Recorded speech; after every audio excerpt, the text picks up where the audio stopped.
Shalom. Betul ya. Anda orang Kristen ternyata. Oke. Terima kasih untuk teman-teman yang mengizinkan saya ada di tengah saudara. Saya dengar minggu ini sedang membahas tentang keintiman dengan Tuhan ya. Betul ya? Ya. Dan saya ingin menyambungnya dengan bagaimana kita bisa membangun kebiasaan menyembah Tuhan. Ya. Sekarang kenapa kita perlu membangun kebiasaan untuk menyembah Tuhan? Karena kita makhluk penyembah. Katakan saya makhluk penyembah. Jadi kalau kita makhluk penyembah, jika kita tidak menyembah Tuhan, kita pasti menyembah yang lain. Ya, jadi sekarang kalau kita lihat nenek moyang kita, kenapa mereka tidak perlu diajar? Mereka pergi ke gua, mereka pergi ke pohon besar, mereka pergi ke gunung, wangsit dalam berbagai, karena dia makhluk penyembah. Dia akan mencari sesuatu yang dia sembah. Mari saya bawa kita untuk bisa bayangkan sejenak. Ketika Lucifer yang adalah ciptaan yang sangat spesial, yang di dalamnya seluruh tubuhnya penuh dengan irama, penuh dengan cahaya. Kalau saudara lihat di Yesaya 14 dan di dalam kitab Wahyu, dia adalah yang paling spesial diciptakan untuk menyembah Allah. Karena semua Allah Bapa, Anak dan Roh Kudus semua bisa dilakukan, termasuk menciptakan saudara. Yang dia tidak bisa lakukan adalah menyembah dirinya sendiri. Jadi dia ciptakan satu makhluk untuk menyembah dia. Tapi makhluk ini, yang malaikat ini yang bernama Lucifer ini, ternyata melonjak gitu ya, sehingga dia dilemparkan ke bumi. Nah, bayangkan saja, anggap saja terjadi dialog. Jadi waktu Tuhan Allah turun ke bumi dan dia ngobrol, dia ciptain semua yang ada. Tadi bumi berbentuk kosong, melompong, tidak ada apa-apa dan hanya setan yang berkuasa. Tiba-tiba Tuhan membuat taman Eden, dia buat pohon, dia pisahkan air dan darat. Dia buat penerang, mungkin dulu tuh penerangnya dialingin dengan di atmosfer yang atas. Tapi dia izinkan matahari itu bisa turun dan lain-lain sebagainya. Bayangkan saja. Ya. Dan akhirnya dia ketemu dengan Lucifer. Tuhan ketemu dengan Lucifer dan Lucifer ngomong, "Lu ngapain Tuhan?" Gua lagi bikin masterpiece. Dia ciptakan manusia yang serupa dan segambar dengan Allah. Jadi coba kamu pandang sebelahnya, dia mirip dengan Yesus. Kalau dia marah, nggak mirip kan? Tapi sesungguhnya dia mirip dengan Yesus. Ya, oke? Jadi ciptakan. Terus mungkin Lucifer bilang begini, lo ciptain itu ya. Tapi nanti siapa nyembah kamu? Terus Tuhan tunjuk. Nah ini Fatimah dan lakinya, mereka yang karena apa? Di dalam desain ilahi Tuhan yang sempurna itu, dia tinggalkan satu ruang untuk manusia cari sesuatu yang dia sembah. Dan sebelum manusia jatuh ke dalam dosa, manusia puas sekali dengan Allah. Karena persekutuan dengan Allah itu membuat dia puas, dia tak perlu apapun. Saya manusia mencari kepuasan di luar Allah. Seperti sebagian orang yang bukan di GBC, apalagi GBC. Mau udah ibadah bagus-bagus, ya, di hadirat Tuhan enak-enak. Malam-malam jam 12 cari ini hadirat yang lain. Tapi bukan di sini. Ya, ini orang-orang Kristen tomat, obat, bunga. Sudah tahu? Kenapa? Karena ketika manusia tidak bersekutu dengan Allah, dan menyembah kepada Allah, dia pasti mencari sesuatu yang lain untuk dia sendiri. Jadi Lucifer akhirnya saudara tahu, dia akan mengalihkan saudara untuk menyembah sesuatu yang lain yang bukan Allah. Kenapa? Karena dia tahu kamu makhluk penyembah. Entah kamu menyembah setan, menyembah dia, lu menyembah uang, menyembah kebanggaanmu, menyembah sosial mediamu. Tiap hari juga kalau lu menyembah ini, atau tiap hari kamu post setelah tunggu. Kenapa yang lainnya? Olehnya dikit. Kamu terganggu, kamu sedang dialihkan untuk menyembah sesuatu yang bukan Tuhan. Dan itu akan terus berlanjut. Nah, karena itu manusia ini harus diingatkan. Coba katakan, diingatkan. Cara mengingatkannya adalah dia harus ada di komunitas, ditarik ke komunitas. Cara mengingatkannya adalah di dalam ibadah, supaya dia diingatkan bahwa kamu makhluk penyembah. Saya penyembahan itu dibuat sebagai program. Jadi kita nyanyi, udah nyembah di sini 30 menit, kita pulang. Segar ya. Akhirnya gue nyembah. Puji Tuhan. Ya, nanti minggu depan gue datang lagi, nyembah lagi gitu. Itu program. Padahal kebiasaan itu harus dibangun. Karena seperti kita makan untuk makanan tubuh jasmani kita, demikianlah tubuh rohanimu atau rohmu memerlukan asupan dan Allah sendiri yang akan memberikan makanan buat tubuh, buat makhluk roh. Nah, karena itu setiap kita harus masuk untuk membangun kebiasaan ini. Apa yang menjadi dasar energi untuk kita bisa menyembah Tuhan? Mari kita lihat ayat ini. Puji-pujian dari Daud, aku hendak mengagungkan Engkau ya Allahku, ya Rajaku. Aku hendak memuji namamu untuk seterusnya dan selamanya. Jadi pernyataan Daud di depan ini penting. Aku hendak memuji Engkau ya Allahku untuk seterusnya, bahkan sampai selama-lamanya. Ini dulu mungkin nggak tahu, hanya Daud yang mendapat revelasi ini. Karena pada masa itu kita belum tahu tentang surga dan neraka. Belum diceritakan di Alkitab Perjanjian Lama. Yesus yang ngomong tentang ratap kata gigi neraka. Dan saudara tanya, surga dan neraka ada nggak? Baca kitab Injil, Yesus banyak ngomong tentang surga dan neraka. Nggak usah baca buku Heaven is so real. Nggak usah. Baca Alkitab dan saudara tahu ada surga dan neraka. Setiap hari aku hendak memuji Engkau dan hendak memuliakan namamu untuk seterusnya, dan dia lagi selamanya. Dan saudara mesti pahami, penyembahan dimensinya kekal. Karena itu ketika kita melakukan aktivitas ini nilainya kekal. Kita akan hidup bersama dengan Tuhan selama-lamanya. Dan salah satu aktivitas yang lain, yang utama adalah menyembah Tuhan. Nah, dia bilang gini, besarlah Tuhan dan sangat terpuji, kebesarannya tidak terduga.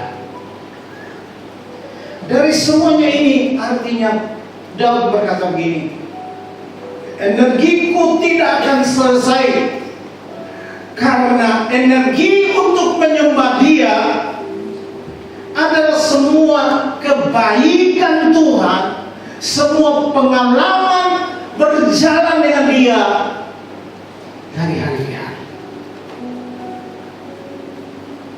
Saudara sadar bahwa saudara ada hari ini karena Tuhan. Berapa banyak yang sadar dengan hari ini? Enggak. Saudara sadar itu, saudara mesti nyanyi, aku ada saat ini semuanya karena kasih-Mu. Aku hidup hari ini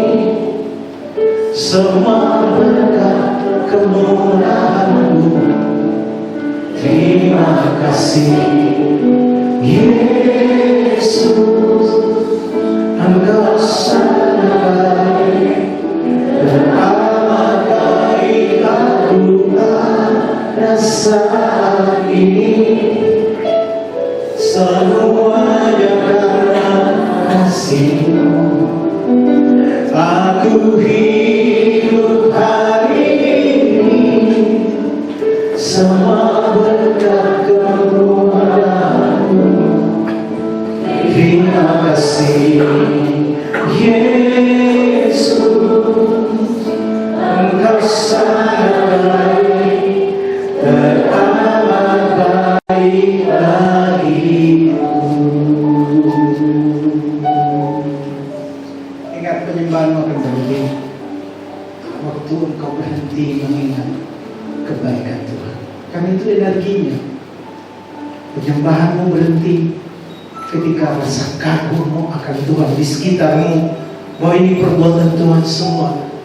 Tidak kau lihat lagi, penyembahanmu juga akan berhenti. Tetapi kalau engkau terus melihat, engkau bangun hari ini, engkau tahu temanmu sedang sakit tapi kamu sehat dan kamu kagum Tuhan, terima kasih. Ini semua karena engkau telah menolong aku. Padahal kalau aku ingat, aku makan lebih jorok dari dia. Tapi kenapa dia yang sakit? Itu karena Tuhan bela engkau, walaupun kamu sukanya sancang dan berbagai hal yang mengotori dirimu. Semua yang disebut haram kamu makan dan itu haram, itu enak. Itu semua karena kebaikan Tuhan. Jadi kamu mesti ingat, kalau saya bisa terus mengingat kebaikan Tuhan dan saya melihat itu terjadi dalam hidupku, aku penuh dengan rasa kamu, maka penyembahan itu tidak akan pernah berhenti. Jadi Bapak Ibu dan Saudara, bagaimana caranya supaya kita terus membangun kebiasaan menyembah Tuhan? Selain apa yang saya sudah sampaikan itu, yang berikut adalah bangunlah disiplin rohani. Coba katakan, menyembah sebagai disiplin rohani. 2, 3. Menyembah sebagai disiplin rohani. Saudara, kita perlu disiplin karena sebelum itu menjadi suatu kebiasaan, disiplin adalah awalnya. Sebelum kamu terbiasa sikat gigi dan lain-lain sebagainya, belajar dan lain sebagainya, kamu perlu didisiplin. Siapa di sini yang ketika didisiplin awal, saudara berkata, wah happy banget didisiplin. Tidak ada satu manusia pun yang ketika diajar untuk disiplin, dia happy. Bahkan ketika kamu ikut ESC, kan gitu kan? Saya tahu lah yang kamu ikut ESC dan ngambek gitu. Iya. Karena disiplin itu rasanya nggak enak di awalnya, tetapi saya beritahu, ketika disiplin itu menjadi gaya hidup akan memberikan keuntungan bagi hidup saudara. Katakan amin. Jadi disiplin berolahraga. Dengan disiplin berolahraga, kamu sehat secara tubuh, pasti. Ya. Jadi kamu kalau disiplin berolahraga, mungkin ya darah tingginya terkontrol, kolesterolnya terkontrol, apalagi asam urat terkontrol gitu, ya. Nah, disiplin minum air putih pagi-pagi hari, karena dikatakan kalau seandainya kalau kamu bangun pagi dan minum air putih itu seperti apa ya, kayak kamu di belakang ke toilet dan kamu flash gitu, di flash baru. Itu pengetahuan penting gitu. Terus dibangun sebagai disiplin. Kalau itu terbangun dengan baik, keuntungannya kamu lebih sehat.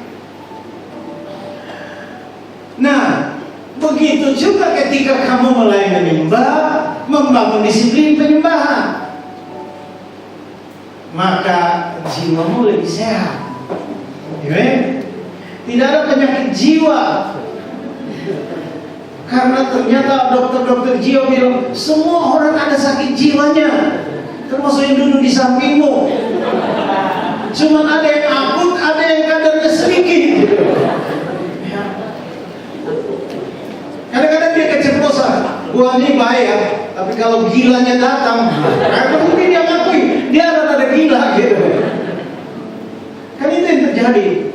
Tetapi kalau kamu ada di hadirat Tuhan, maka kedisiplinan itu, semua penyakit-penyakit mental, penyakit rohani, penyakit kejiwaan itu akan terreduce dengan sendirinya. Kamu bisa lebih sehat.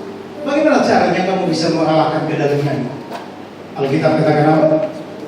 Hiduplah oleh Roh. Kalau kamu bisa, jangan marah, jangan marah, jangan marah. Kamu sudah marah itu, cuma kamu nahan. Tapi kalau kamu hidup dalam tuntunan Roh, kamu bisa mengalahkan kemarahan itu. Karena kita nggak marah, tapi ini provokasi oleh orang sekitar. Kok lu nggak marah? Ya orangnya nggak marah, kenapa lu susul dia marah? Ini aneh juga gitu. Nah, saudara, itu sebabnya Mazmur ini, Mazmur 19, lebih banyak orang, para peneliti Alkitab mengatakan bahwa walaupun tidak ada penulisnya, mereka percaya ini tulisannya Daud. 7 kali dalam sehari aku memuji Engkau karena segala hukum yang adil. Saya pernah menghitungnya, dan kalau dipotong 8 jam tidur, makan dan lain sebagainya, dan anggap aja aktivitas mandi dan makan selama 3 kali, dari itu 2 jam, berarti kita perlu 14 jam dibagi 2. Berarti setiap 2 jam sekali harusnya kita sholat. Ya. 2 jam sekali kita harus mengingatkan diri kita, kamu perlu Tuhan.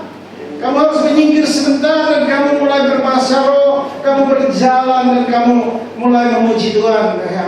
Ya, aku pandang wajahmu dan berseru, pertolonganku datang darimu. Peganglah tanganku, jangan kau lepaskan. Kaulah harapan dalam hidupku. Jadi kedisiplinan itu harus dengan sengaja. Coba katakan dengan sengaja. Dengan sengaja kamu ciptakan. Dan Daud itu ternyata sebelum dia betul-betul menjadi orang yang berkenan di hati Tuhan, dia justru membuat sholat 7 waktu untuk dirinya, untuk mengingatkan dirinya bahwa Tuhan mengontrol dia, Tuhan ada di sekitarnya, Tuhan bersama dengan dia, Tuhan itu adalah kekuatannya. Makanya kalau saudara lihat Mazmur-Mazmur itu, dikatakan dia pergi ke gunung dan dia bilang, aku memalaikan mataku ke gunung-gunung, dari mana kan pertolonganku. Jadi di hutan pun Daud bisa melukiskan kebaikan Tuhan. Tadi saya katakan, ketika kamu berhenti mengingat kebaikan Tuhan, melihat karya Tuhan sebagai hal yang biasa, kamu berhenti menyembah Dia. Tapi kalau kamu melihat, dari mana datang Tuhan? Pertolonganku dari Tuhan. Kalau kamu lihat burung yang sana tuh ya, di belakang itu melukiskan itu gunung-gunung yang tinggi. Itu siapa yang bisa tumbuhin tanah sendiri itu? Benar, saudara. Betapa kagumnya kita ke Tuhan. Dia hebat, dia dasar. Kasih dia tepuk tangan yang terbaik. Itu menjadi energi kita untuk terus menyembah Dia. Kita tidak akan berhenti untuk menyembah Dia. Menjadi energi yang luar biasa buat hidup kita. Yang kedua, percayalah bahwa ketika kamu mulai belajar dan mendisiplinkan dirimu untuk menyembah Tuhan, maka kebiasaan itu akan membawa kamu masuk ke dalam dimensi ilahi dan menemukan jalan Tuhan untuk hidup. Bukankah hari-hari ini kita perlu jalan? Kita perlu solusi untuk usaha kita, solusi untuk menghadapi anak-anak yang mulai remaja, yang dulu kita nggak pernah disautin, kita nggak pernah nyaut orang tua kita. Anak-anak kita sekarang bilang enggak gitu Pak, enggak gitu. Dan itu seperti apa gitu ya? Anak-anak sekarang debat, bahkan cucumu kalau yang sudah punya cucu, wah mereka bisa ini gitu ya, berani gitu. Itu yang terjadi. Kamu perlu jalan Tuhan untuk mendidik mereka. Nah, kamu lihat ayatnya, mari kita baca. Segala jalan Tuhan adalah kasih setia dan kebenaran bagi orang yang berpegang pada perjanjiannya dan peringatan-peringatannya. Jadi kalau kamu pegang janji Tuhan, kalau saya pegang janji Tuhan, kalau kita semua pegang janji Tuhan, maka kita akan menemukan jalannya, dan jalannya ada di dalam hadiratnya. Karena jalan Tuhan itu ilahi. Jalan kita ada di bumi duniawi. Setinggi langit dari bumi, Alkitab katakan demikianlah jalan dan cara Tuhan dengan cara kita. Cuma kita tetap mau pakai jalan kita. Kamu kalau ketika menyembah Tuhan, kamu sadar jalanmu gak ada artinya. Sayang kita mentok dulu, baru cari jalan Tuhan kan? Kita udah coba dengan gaya kita, dengan pengalaman kita. Sudah baca Daud. Daud ketika datang musuh menyerang, dia datang ke kubu pertahanan, dia di sana dia berdoa, Tuhan, apakah aku harus maju menyerang mereka? Kan gak begitu. Kamu raja yang ketika musuh datang harus tinggal ambil pasukan, siap, ayo maju strategi nyerang. Enggak, Daud pergi dulu ke kubu pertahanan. Yoab pasti gregetan banget gitu, panglimanya. Ini raja, tunggu, saya masuk doa dulu. Ini musuhnya udah dekat, tunggu, pokoknya tunggu, gua mau doa dulu. Wah, tapi itulah yang membuat dia sangat hebat. Dia tanya begini, Tuhan, boleh aku maju perang? Dia bertanya lagi, kira-kira menang gak? Apakah engkau serahkan mereka ke dalam tangan? Itu lebih kurang gini. Albert teman-teman Pak, Freeport lagi perlu alat-alat ini. Ini sekian nih, transaksinya sekian ya. Albert bilang, tunggu. Aku masanya dulu. Kira-kira karyawan yang terima teleponnya, Albert, bapaknya aneh gitu. Orang mau beli barang, tapi dia berdoa, dia bilang, Tuhan, apakah ini order beneran atau fiktif? Jangan you tahu gede dulu terus semangat, fiktif nyahot loh. Benar kan, ada yang pernah nggak baca itu? Ada orang yang order makanan fiktif di mana, di Solo atau di mana gitu ya? Sampai bangkrut itu. Dia masak segitu banyak, ternyata itu fiktif. Jangan semangat dulu ya, jangan semangat dulu ya. Jadi Daud tetap datang tanya pada Tuhan, menang gak? Dia belum menang.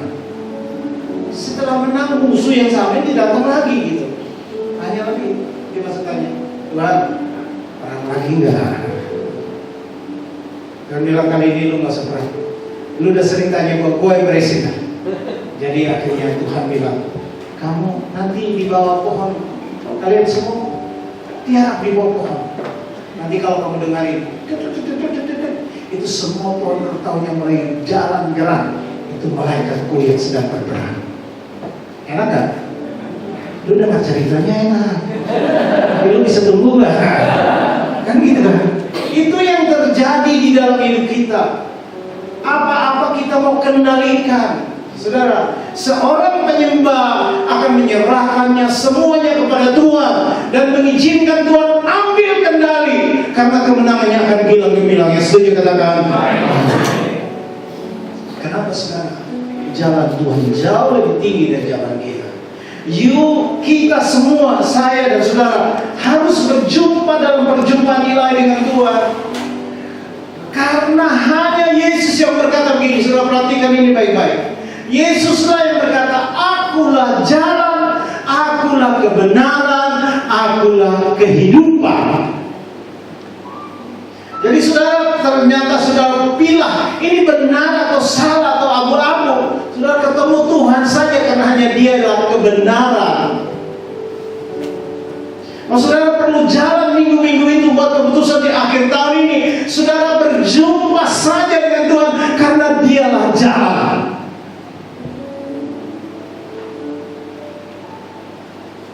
Dan Dia juga kehidupan. Makanya kalau kita latihan, tadi ayat Timotius itu, latihanlah dari terbatas gunanya. Ibadah berguna dalam segala hal, karena mengandung janji untuk hidup ini maupun untuk hidup yang akan datang. So, jangan lagi ada yang di dalam pikirannya, karena Tuhan tahu pikiranmu. Penyembahannya lama amat. Oh, lama amat. Berdiri dari tadi lama amat. Kalau pikiranmu begitu, saya mau beritahu dalam nama Yesus, keluarkan pikiran ini. Karena kamu mimpi ke surga kan? Siapa di sini yakin? Aku yakin mati masuk surga, termasuk saya. Lalu nyembah por 30-40 menit, lu udah kesemutan. Lu bayangin dulu lah. Karena nanti di surga kita menyembah Tuhan selama lama enggak? Lama dan dulu nggak bisa kemana-mana. Kalau kamu nggak betah di sini, bisa saja meminta sama malaikat. Ya, mereka akan mengantar itu. Mereka akan dengan rela mengantar kamu di kampung sebelahnya. Nah, karena itu saudara, latihlah dirimu, disiplinkan dirimu untuk menyembah Tuhan. Karena ini kekal. Latih dirimu beribadah, karena persekutuan dengan Tuhan ketika engkau sampai ke surga selama-lamanya dan tidak bisa balik kemana-mana. Makanya di sini dikatakan ibadah itu latihan. Ibadah itu latihan. Katakan ibadah adalah latihan. Latihan untuk kekekalan. Jadi kita perlu saudara melihat dan mendekat kepada Tuhan dan masuk dalam dimensi rohani yang lebih supaya kita selaras. Jadi gini, waktu kamu dan saya ketika kita menyembah Tuhan, bukan supaya kita kelihatan lebih rohani dari orang yang nggak menyembah Tuhan. Enggak, jangan cari itu, nggak akan terjadi. Kita jadi tetap orang yang biasa saja barangkali. Ya, bahkan kekurangan kita lebih nampak dari orang lain. Oke? Kita juga bukan menyembah Tuhan supaya kita bisa lebih kelihatan diberkati Tuhan. Enggak, karena itu para penyembah berhala. Para penyembah berhala menyembah supaya diberkati. Makanya ketika saudara mesti tahu ini, kalau saudara menyembah Tuhan dan menyembah berhala, menyembah Tuhan lebih gampang dari menyembah berhala. Ya kan nggak boleh salah. Ya, kalau dukunnya bilang ayamnya putih semua, repot sekali itu. Kan cari ayam putih di kaki gunung kan susah. Ya kan? Syarat, penuh dengan syarat. Nah, kalau kita datang kepada Tuhan, hanya datang bawa diri kita Tuhan. Kita datang. Terima kasih Tuhan. Aku ada hari ini karena kebaikan Tuhan. Aku bersyukur. Terima kasih Tuhan. Terima kasih Tuhan. Kamu sudah bisa bertemu dengan Tuhan. Tetapi kalau kita menyembah berhala, syaratnya begitu banyak. Kenapa mereka berusaha untuk bisa memenuhi syarat itu? Kenapa sebenarnya? Supaya mereka bisa ditolong. Supaya setelah ritual itu pulang cuannya lebih gede, dagangan laris, apa-apa yang bisa sudah sebut naik pangkat, apapun, makanya di ngomongin bayar apapun mereka bayar. Kamu dan saya beda. Kita menyembah karena kita sudah ditolong. Saya menyembah karena saya sudah diberkati Tuhan. Amen. Makanya ketika kita datang, ku naikkan syukurku buat hari yang kami tak habis-habisnya kasih dan rahmat-Mu selalu baru dan tak pernah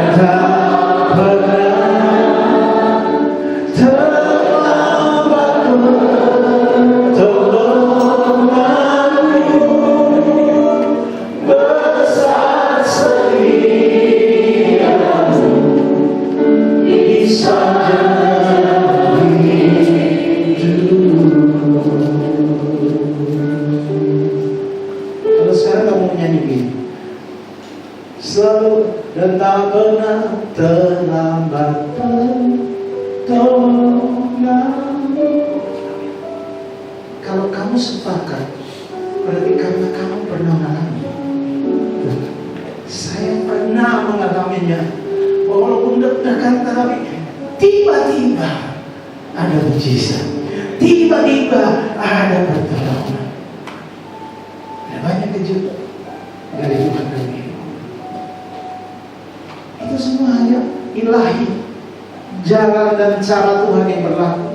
Jadi waktu saya mengangkat tangan dan saya menyembah, itu bukan supaya saya ditolong, supaya saya diberkati, tidak. Karena itu konsep penyembah berhala. Tapi kalau kamu menyembah Tuhan, kamu datang kepada Tuhan, kamu mengangkat tangan, karena engkau sudah mengalami.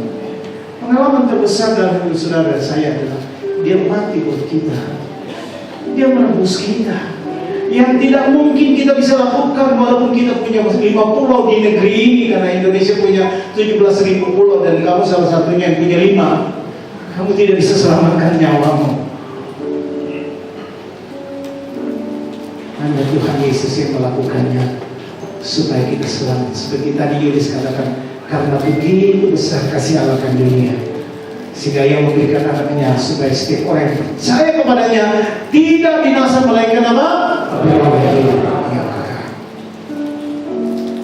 Nah, karena itu saudara, paksakan dirimu untuk menyembah supaya kamu menemukan jalan Tuhan untuk hidup. Karena jalan Tuhan ilahi, tinggi. Saya teringat ketika kami SD kecil, guru kami memberi teka-teki. Coba anak-anak tebak teka-teki ini. Anggap saja anak-anak semua ya. Jatuh di bawah, lihat ke atas. Jatuh di bawah, lihat ke atas. Apa itu?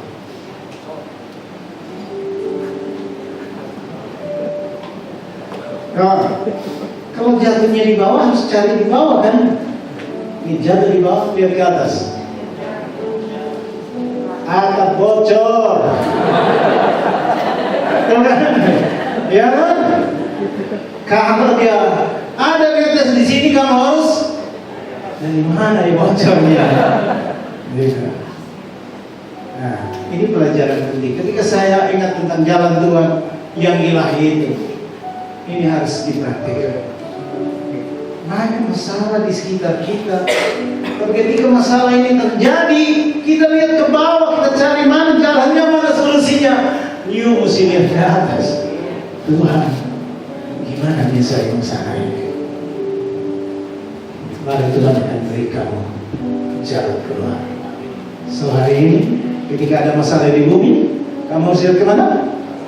Lihat ke atas. Ada yang protes, kita protes saya, Pak, katanya Tuhan di dalam sini, kenapa lihat ke atas? Iya, karena Tuhan lebih tinggi. Kalau kamu lihat ke dalam, bisa saja, tapi jangan-jangan kamu lihat ke egomu. Kamu harus lihat ke satu tempat yang jauh lebih tinggi. Untuk kamu tahu, kamu terbatas, tapi Dia tidak terbatas. Yang setuju katakan namanya. Yang setuju beri tepuk tangan dulu buat Tuhan kita.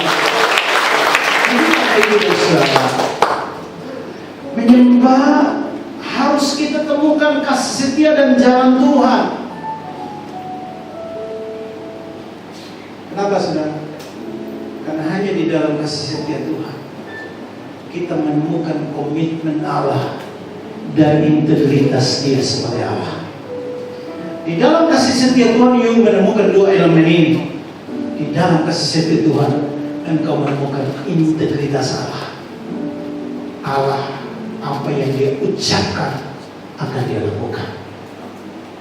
Apa yang sudah terjadi di konfirmasi oleh firman Allah demikian. Dan Allah yang berkomitmen. Apa komitmennya? Dia menyertai saudara dan saya sampai ke surga Allah. Dia berkomitmen untuk firman-Nya, bahkan untuk segala firman-Nya. Dia mengatakan sumpah untuk janjinya. Kalau kamu tahu itu kebenaran, kebenaran tidak perlu bersumpah untuk kebenaran. Allah adalah kebenaran.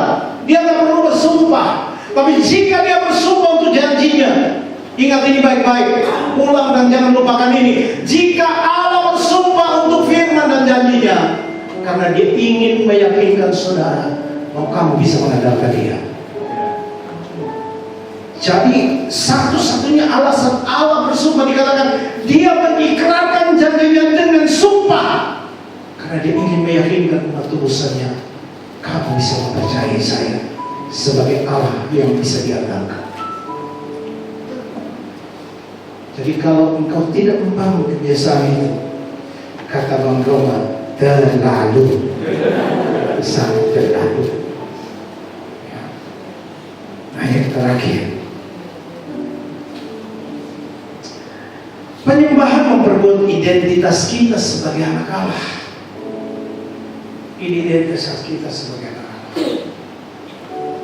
Penting saudara meyakinkan diri saudara bahwa saudara anak Allah. Berapa banyak anak Allah di sini?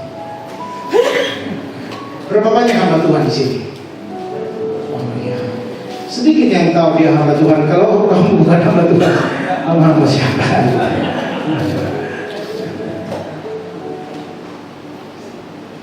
Saudara, saya melayani Tuhan lebih dari 30 tahun full time.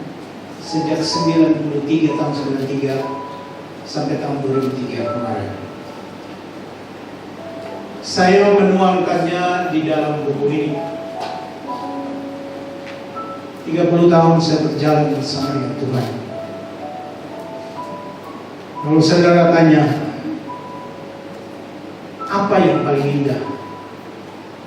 Justru masalah itu indah. Saya mengalami berbagai tantangan sampai kadang-kadang saya bilang, tantangan apa lagi yang baru datang? Kesulitan apa lagi? Terlalu banyak kesulitan yang saya lewati, tapi hari ini menjadi cerita besar untuk hidup saya. Saya menulisnya di dalam buku ini. Bagaimana Tuhan memanggil saya, Tuhan memproses hidup saya dan menuntut saya untuk meresponi setiap situasi dan keadaan. Itu sebabnya saya terus berdiri di hadapan saudara. Nah, saya tahu saya punya tempat kecil di rumah saya, kamar saya, dan saya sengaja membuat coakan kecil di pojok ruangan ini. Setiap pagi saya datang ke sana. Tadi pagi pun saya datang ke sini untuk mengatakan, Tuhan, saya berserah kepada Tuhan. Saya butuh arahan, saya butuh tuntunan. Saudara mau membaca, mau membangun disiplin, saudara perlu tools. Buku adalah salah satu tools. Ini buku yang lama, yang pertama saya tulis sudah tahun berapa ya? Waktu itu Kim masih belum. Ini sudah sangat lama. Tapi ketika saya melihat kembali, ini sebenarnya menolong jemaat untuk membangun kebiasaan menyembah Tuhan. Karena ini di dalamnya satu itu. Dan dua buku ini kalau saudara membelinya, itu bukan dananya ke saya, semua dananya masuk ke gereja. Karena semua dedikasi untuk pelayanan Song of Intimacy yang kami lakukan, dan hari ini kami sudah melihat sekitar hampir 800-an video yang sudah di-upload di situ. Dan saudara melihat video-video itu, nah orang yang hanya mendengarkan worship, ya oleh kemurahan Tuhan. Dia tadinya koma COVID, yang akhirnya koma betul-betul total. Diputarin hanya sama video terus menerus, dan dia akhirnya di hari yang ke-13 dia bangkit, dia sadar, dan hari ini dia sembuh, dan ada orang yang ada di Amal Selatan. Saya melihat begitu banyak. Kemarin baru saya disaksikan, ada seorang yang menyaksikan kepada saya bahwa lututnya tidak bisa digerakkan. Tentu yang ngomong bukan anak muda. Jadi dia menyembah Tuhan. Ketika saya berdoa di situ, yang sakit meletakkan tangan di bagian yang sakit, dan mari gerakkan. Percaya ada mujizat. Ketika saya mendengar, saya lihat dia bersaksi, Pak, saya sembuh, saya bisa berjalan. Terjadi mujizat. Kenapa saudara?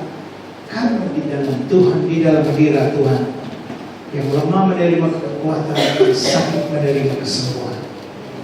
Jadi saudara, perkuat identitas saudara, karena saudara anak Allah. Anak Allah menyembah Allah, anak setan menyembah ya. Anak dunia menyembah, dan seterusnya. Karena itu perkuat identitasmu. Yesus berkata begini, kalau kalian tidak menyembah, aku dan seisi rumahku, kami akan menyembah kepada Tuhan. Bangunlah komitmen itu, karena ketika engkau melakukannya, anak-anakmu di dalam rumahmu melihat keteladanan ini. Jangan you pikir anak-anak kecil kalian, mereka melihat contoh. Itu sebabnya anak-anak marahnya mirip sekali dengan papanya. Cara teriaknya mirip sekali dengan mamanya. Karena memang anak-anak melihat itu. Mereka peniru yang sempurna. Tapi kalau kamu berbuat identitas mereka, bahwa mereka berada di hadirat Tuhan, mereka akan mendapatkan jalan-jalan Tuhan untuk hidup mereka.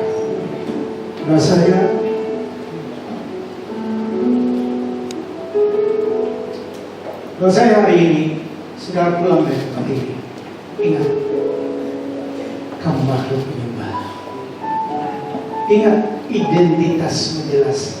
Kamu anak Allah. Katakan saya anak Allah. Saya kepunyaan Tuhan. Ya, kalau begitu kamu harusnya menyembah Tuhan, bukan menyembah yang lain. Bangunlah kebiasaan itu untuk menyembah. Jangan menyembah yang lain. Jangan izinkan yang lain mendistract hidupmu. Karena kamu tahu, tanpa Tuhan kamu tidak mampu. Kita semua sadar tanpa Tuhan kita tidak mampu. Jangan sampai situasinya sudah mendesak baru kamu sadar untuk mencari Tuhan. Jangan. Bangun itu sebagai kebiasaan. Tapi tahu saudara, saya adalah penyembah. Saya bilang, saya katakan diri saya penyembah. Bukan berarti saya tidak punya tantangan. Saya menemukan begitu banyak tantangan dalam hidup saya. Saya bisa kuat untuk meresponi tantangan itu. Kenapa saudara? Karena saya tahu saya punya tempat persembunyian di dalam hadirat Tuhan. Ketika saya ada di hadirat Tuhan dan saya berlutut di hadapan Tuhan, kadang tidak ada kata-kata yang saya ucapkan. Saya hanya cuma berserah. Saya katakan, kadang-kadang saya katakan haleluya, haleluya, haleluya, haleluya, haleluya. Kamu gak perlu banyak puisi yang luar biasa, karena puisimu dibanding dengan Mazmur Daud, kamu gak ada apa-apanya. Kamu gak perlu suaramu begitu indah merdu, baru kamu memuji dan menyembah Tuhan. Karena dia tahu suaramu sangat unik. Betul saudara. Ada orang yang ketika menyanyi nggak bisa dengan mesin ini. Ini kan keyboard kan mesin, paten. Dia menyanyi dengan dicarikan notnya nggak ketemu. Bersyukurlah karena surga bisa pahami suaramu. Jangan suara model begitu. Yang cuma hanya kamu yang punya. Tetap saja mau menerima dan mendengarkan mereka. Karena kalau surga dipenuhi dengan orang penyanyi ini, mereka saja yang nanti ke surga, kita nggak ikut. Gitu. Surga bagi kita semua.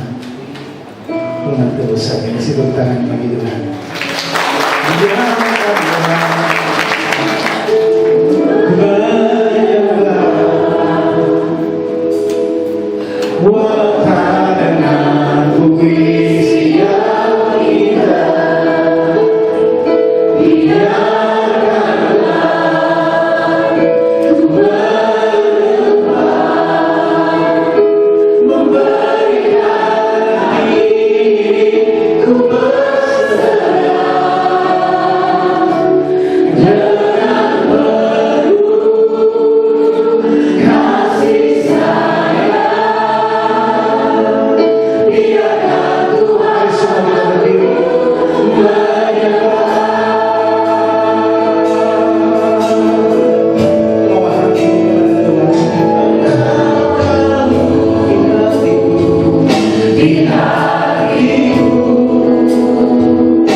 Tidak semua terpaut kepada Allah, Tuhan yang menebus engkau pasti berpaling dari Dia, pergi ke tempat yang lain.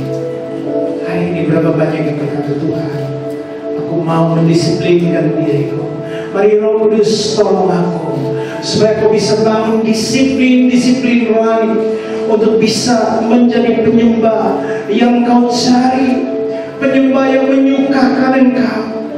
Penyembah yang ketika aku masuk ke dalam hadirat-Mu, aku menemukan jalan Tuhan, aku menemukan kebenaran, aku menemukan kehidupan untuk setiap aspek yang mati dalam hidupku akan hidup kembali, karena hanya Allah yang sanggup menghidupkan yang mati.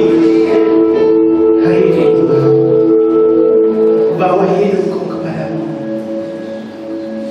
Aku sadar Tuhan, aku adalah milik Tuhan.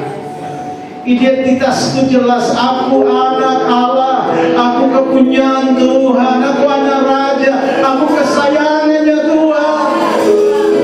Karena itu aku harus menyembah kepada-Nya. Haleluya, haleluya. Sirabul, sirabul.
Engkau yang sakit boleh menerima kesembuhan.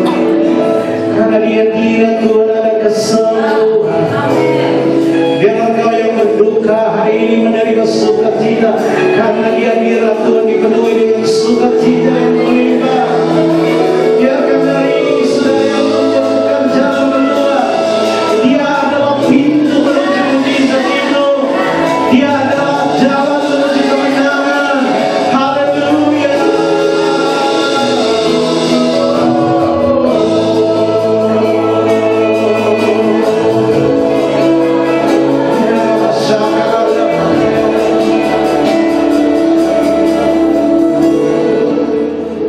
Sebab kau besar, lewat kau ajaib, tiada seperti Engkau, Yesus. Tiada seperti Engkau, sebab kau besar. Angkat tangan Dia, bahwa tiada yang seperti Dia.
Tiada Kudus-Mu memampukan di dalam segala kelemahan.